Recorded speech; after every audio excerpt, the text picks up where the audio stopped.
Olá, queridos, a paz do Senhor, que a presença dele esteja em vossos lares, em vossas vidas. E estamos aqui, mais um dia para compartilhar aí um pouquinho da palavra do Senhor, para refletirmos sobre essa maravilhosa palavra. E mais uma vez eu aqui gravando o vídeo. É difícil, não é porque eu gostei não, mas depois que a gente faz a primeira vez, vai quebrando barreiras e vai se tornando até mais fácil, ou não, né? Mas é porque tem um videozinho que eu quero compartilhar com vocês no meio dessa ministração, e para fazer um sentido melhor, né, eu decidi também manter aí a questão do vídeo.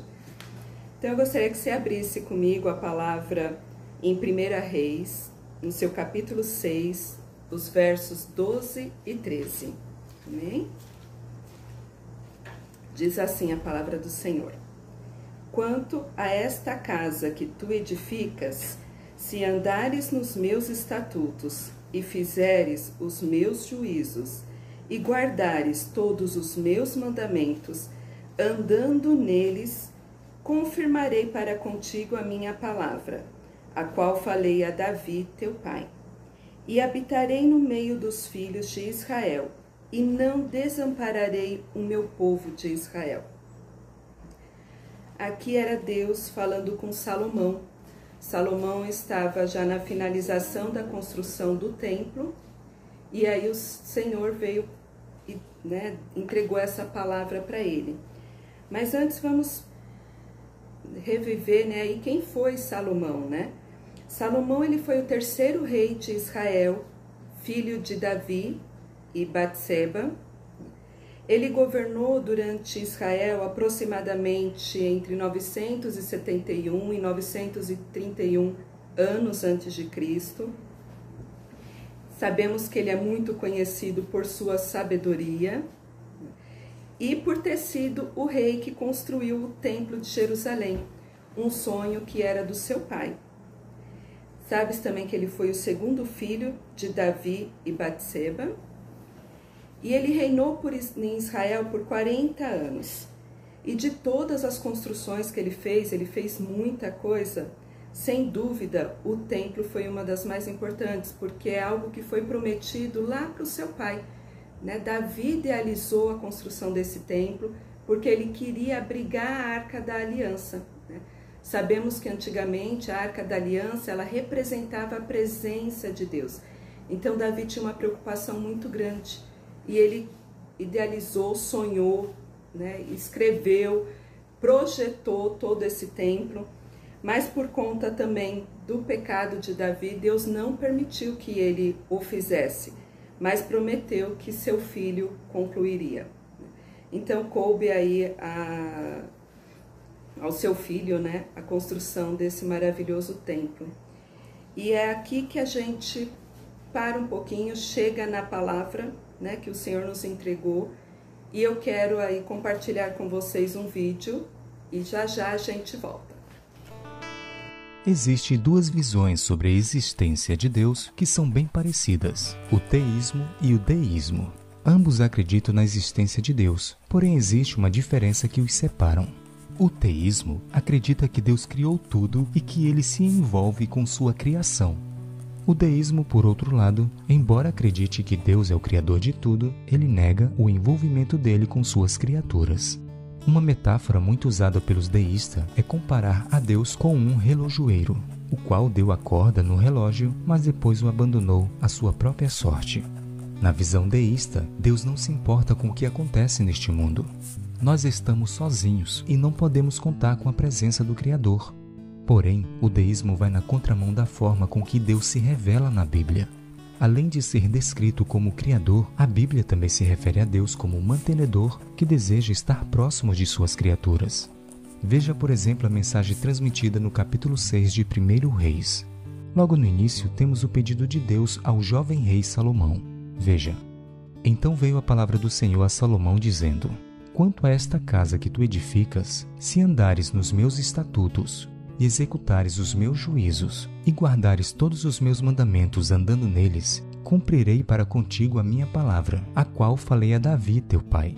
e habitarei no meio dos filhos de Israel, e não desampararei o meu povo. Desde o jardim do Éden, apresentado no livro de Gênesis, até a Nova Jerusalém descrita no Apocalipse, podemos notar o desejo de Deus de habitar junto com seu povo. Ele não é um Deus distante, como creem os deístas. Pelo contrário, ele se importa conosco e deseja participar de nossa vida. Sabe, por muito tempo eu vivi como um deísta e não sabia. Eu acreditava que Deus havia me criado, porém, ele não participava da minha vida. Era como se ele fosse um ser distante de mim. Porém, hoje eu sou um deísta em recuperação. A cada dia, eu busco envolver Deus nas minhas decisões cotidianas. Meu desejo é começar a conviver com Ele aqui nesta terra, até o dia em que habitarei com Ele por toda a eternidade.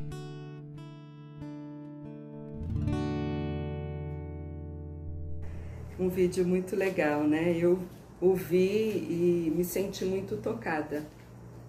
E aí o Espírito Santo ministrou para compartilhá-lo, né, com vocês. E esse vídeo, né, assim como a palavra, ela vem nos trazer uma grande chave para a nossa vida. Muitos confundem os templos como santuários. E aqui Deus traz uma grande revelação para Salomão sobre a diferença entre templo e a diferença de igreja. O templo é um local, né, um determinado espaço, com paredes ou não, né, mas é um lugar onde pessoas se reúnem para realizar determinadas atividades. A presença do Senhor só vai se valer nesse lugar por meio das pessoas.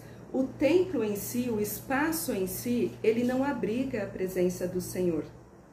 O Senhor não está preso a um lugar, a um espaço, ele não está preso em coisas. Então nós devemos estar muito atentos a essa questão. Abrir a nossa mente, as vendas, né, dos nossos olhos e nos atentar para o que a palavra de fato nos exorta e nos ensina, né, o que o nosso Deus está nos falando. Então lá, logo na construção do primeiro templo de Jerusalém, o Senhor já revelou algo tremendo para o rei Salomão, né, informando a ele, vamos ler lá novamente? Ele falou assim para Salomão: quanto a esta casa que tu está edificando, se andares nos meus estatutos, fizeres o meu juízo, guardares todos os meus mandamentos, andando neles, confirmarei para contigo a minha palavra, a qual falei a Davi teu pai, e habitarei no meio dos filhos de Israel, e não desampararei o meu povo. Então, aonde que Deus fala que vai habitar? Nos filhos. Mas ele coloca algumas condições, não é? Ele coloca o se andares nos meus estatutos, se guardares os meus juízos, né? Que mais que ele fala? Se andares de acordo com a minha palavra, eu estarei no meio de vocês. Então hoje muitos, né, a gente vê aí um grande movimento hoje de pessoas preocupadas com templos, né? Templos luxuosos, grandes, que mais parecem um shopping. Eu, num determinado momento, ano retrasado, nós fizemos uma viagem e no percurso dessa viagem a gente parou numa cidade onde há uma igreja que, quando eu e minha família, eu e o Eduardo, conhecemos a Deus, né, mais aproximadamente, essa era uma igreja que estava em ascensão. Eles tinham músicos e nós louvávamos, né, amávamos ali, adorávamos ao Senhor com os louvores dessa igreja e desses músicos, né? Então, assim, nós temos uma grande referência ali neles. E aí nós falamos, não, a gente vai parar, vamos dormir num hotel nessa cidade para que a gente conheça essa igreja. E nós fomos numa grande expectativa para conhecer essa igreja. Porque ali nós tínhamos uma visão de que tinham grandes líderes, né, religiosos. E ao chegarmos nessa igreja, realmente, um templo enorme de 3 andares e parecia mais um campo enorme de futebol. E aí o pastor, o primeiro que abriu a celebração ali, o culto, ele ficou meia hora ministrando, isso daí não era uma ministração, fazendo propaganda, essa é a grande verdade, sobre os produtos da igreja, até brinquedo para criança a igreja tinha, no nome dela. E aí aquilo foi me incomodando. Depois entrou um segundo pastor, ele chamou, que foi para falar das ofertas e dos dízimos. Aí já começou a me dar um negócio no estômago. Eu ansiosa por querer uma palavra, um alimento ali do Senhor. E a preocupação deles era fazer uma chamativa para outras coisas, para arrecadação de recursos. Depois eles falaram sobre as obras sociais que a igreja fazia, justificando o dinheiro que entrava naquela igreja. Legal, era a época de pandemia, o primeiro ano da pandemia, então eles faziam distribuição de cestas básicas, faziam uma obra social legal. E aí depois teve uma apresentação do musical e pronto. Eu fui embora muito triste e eu percebi que não era só com relação a uma expectativa que eu gerei naquele lugar, mas era o Espírito Santo também, que não estava mais ali. Naquele momento o Espírito Santo não teve espaço. E aí eu falei, poxa vida, o que está acontecendo hoje com a igreja do Senhor, com as pessoas? O problema não está no templo. Não é que Deus é contra a templos grandes, mas aonde está o coração? Aonde está o meu coração? Aonde está o seu coração? Que espaço Deus está tomando na nossa vida? Nós temos dado a Ele o lugar de honra? Nós temos dado a Ele o trono da nossa vida? Ou não? Ou nós queremos Ele só para determinados momentos? Mas quem continua no controle, no trono da nossa vida é o nosso eu, é as nossas vontades, as nossas vontades, os nossos desejos. Quem reina em nós? Então isso é o que o Senhor quer tratar conosco hoje. Nós somos a igreja, queridos, nós representamos hoje a arca do Senhor, a presença dele. A igreja do Senhor está distribuída aí na rua, em todo canto. A igreja é eu, a igreja é você. A igreja do Senhor chega no mercado, quando eu e você entra no mercado. A igreja do Senhor chega no nosso serviço, quando nós entramos, colocamos o pé no prédio do nosso serviço, ali o Senhor está entrando, ou não. Depende de nós saber dar lugar ao Senhor. E claro que não é fácil. A briga com o nosso eu é muito grande, Há uma briga de poderes dentro de nós. Eu costumo falar que a maior guerra é exercida dentro de nós, Porque muitas das vezes o nosso eu quer uma coisa, o Espírito Santo testifica outra, e quem é que vence essa batalha? Para quem que realmente nós damos razão? A escolha está dentro de nós. O Senhor nos deu livre-arbítrio. Não sei porquê, A gente podia só ser conduzido por Ele. Mas Ele nos fez assim. Para ser conduzido por Ele já tem os anjos. Ele quis nos dar uma consciência, para que a gente o adorasse em espírito e em verdade. E para a gente ter essa sensibilidade de andar em espírito, de fazer as coisas em espírito, não é fácil. Requer uma busca, requer um quebrantamento, requer uma doação todos os dias. Mas isso o Espírito Santo nos capacita quando Ele vê em nós o desejo genuíno de servi-lo. Então, que a gente tenha essa consciência, nós temos um lugar muito importante na presença de Deus e no reino dEle. Nós somos a principal criação dEle. Imagina um Deus do tamanho dEle habitar em nós. Foi isso que Jesus fez quando Ele subiu, derramou sobre nós o Espírito Santo. E é tão gostoso quando a gente sente ser conduzido por Ele, quando você sente que você perdeu o controle, e você vê que é Deus agindo por meio da nossa vida. Isso é maravilhoso. Então é esse o grande ensinamento que Deus entregou para Salomão, entregou nessa palavra. Não adianta, né? Templos, não adianta nada se você não abrigar a minha presença e se você não entrar dentro desse templo com a minha presença. Eu não vou estar lá te esperando, é você quem me leva para lá. Então muitas vezes a gente inverte. Eu lembro que quando eu era moça, né, antes de me tornar evangélica, eu tinha esse hábito, né, de querer ir ao templo, à igreja, para orar, para buscar a presença de Deus, porque na minha cabeça ali Deus ia falar comigo. Hoje eu entendo que não.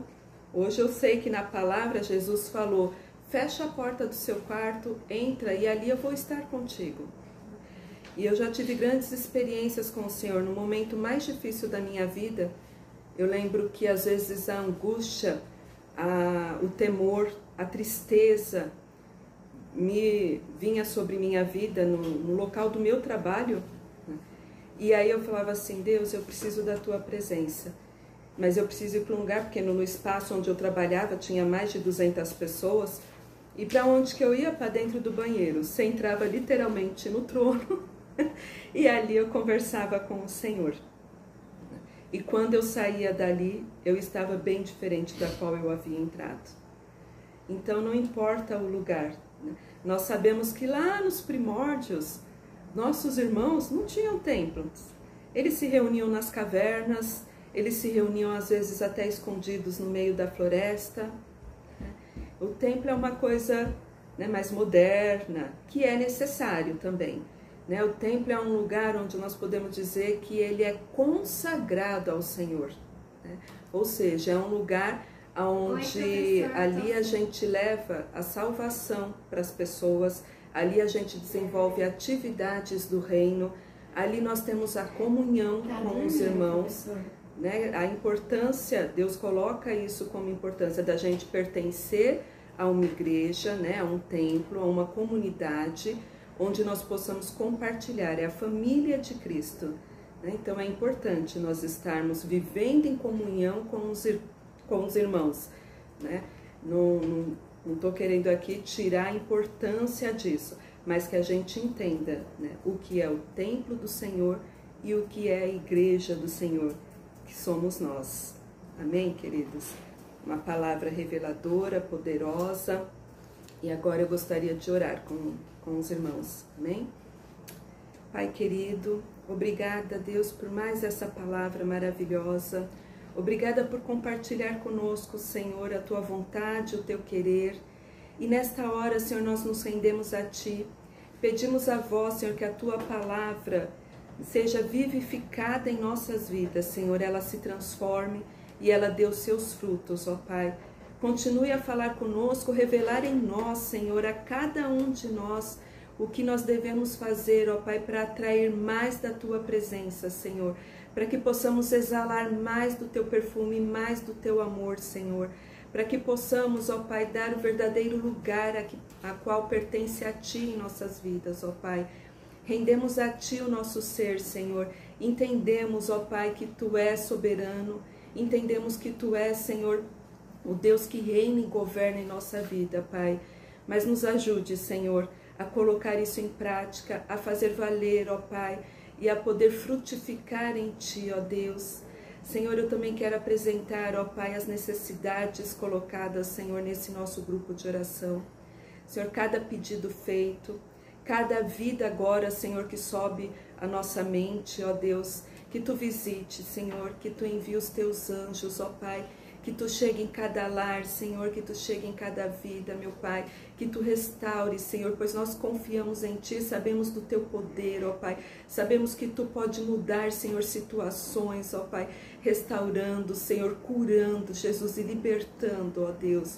E assim, Senhor, nós te agradecemos por mais essa oportunidade de estarmos aqui reunidos, Senhor, intercedendo pelas vidas, ó Pai, e aprendendo de ti, Senhor. Louvado e engrandecido seja o teu santo e poderoso nome. Amém, Senhor. Amém, queridos. Até a próxima.